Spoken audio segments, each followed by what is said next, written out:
Howdy, friend. Sam Houston here, hoping you're living in high cotton.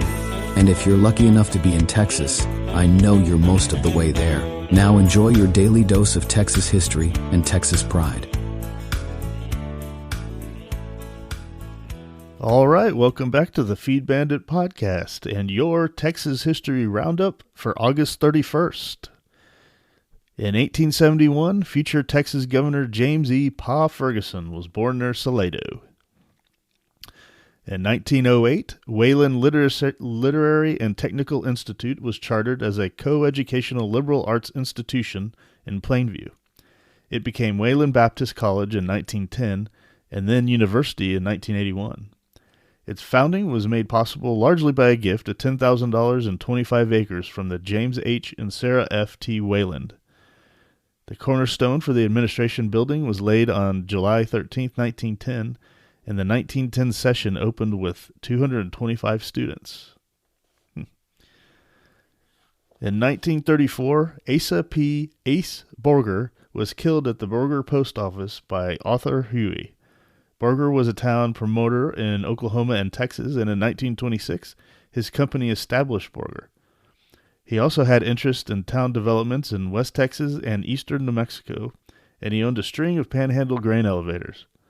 After the Borger State Bank failed, Borger was convicted of receiving deposits in an insolvent bank, but he won his appeal. About that time, County Treasurer Huey was jailed for embezzlement, and Borger refused to bail him out. Huey threatened Borger, and after being released, shot Borger with his own Colt 45 and Borger's Colt 44. Huey pled self-defense and was acquitted, but 3 years later was convicted of embezzling county funds and went to the penitentiary. Now that might make it an interesting story for a Netflix or something. And Borger, that's how I remember hearing it pronounced a lot when I was at Tech. If I'm mispronouncing it, any of you Borgerites out there, let me know. Shoot me an email. 1968, Dr. Michael DeBakey and his team in Houston performed the first multi-organ transplant in the United States, removing 2 kidneys, a lung, and a heart from one donor and implanting them into 4 different patients. The first human heart transplant in the United States had been done by DeBakey's colleague, Dr. Denton Cooley, just 5 months earlier on May 3, 1968. In 1995, the first power was delivered from the Lower Colorado River Authority's Guadalupe Mountain Wind Farm in West Texas. The farm consisted of 112 Kinetec turbines with a design farm output of 35 megawatts.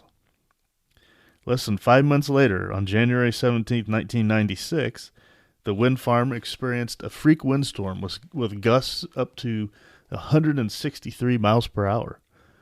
2 towers were toppled and several others were severely damaged, but within months the farm was back in full operation. Yeah, these wind farms have gotten kind of out of control out there in West Texas.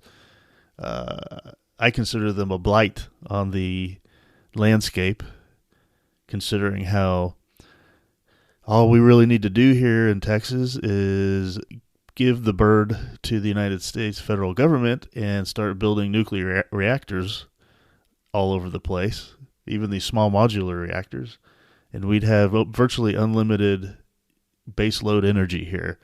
No need for wind power, and freeing up the oil and gas that we have, selling it abroad, and that would be able to pay probably for everything the state spends money on now, with us also not paying property taxes.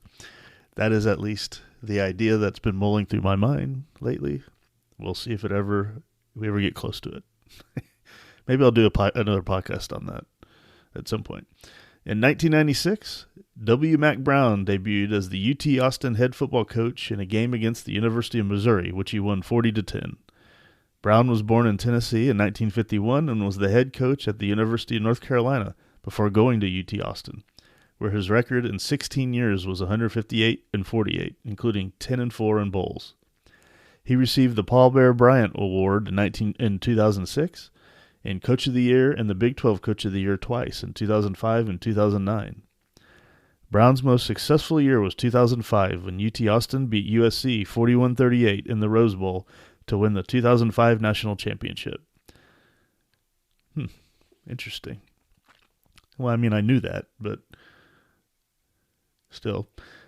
All right, in 2003, Terry Labonte won his last race in the Winston Cup Series, the Southern 500 at Darlington.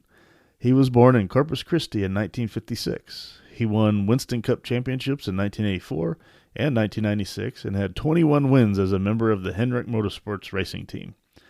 He and Bobby are the only brothers to win Winston Cup championships.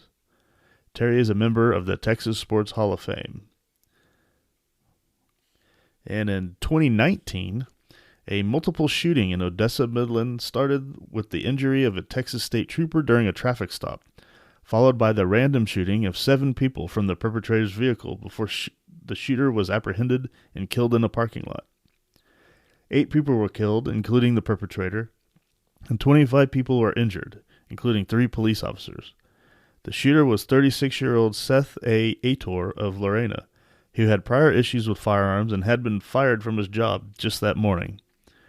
This was the second mass shooting in Texas that August, the others having occurred in El Paso on August 3rd when 23 people were killed.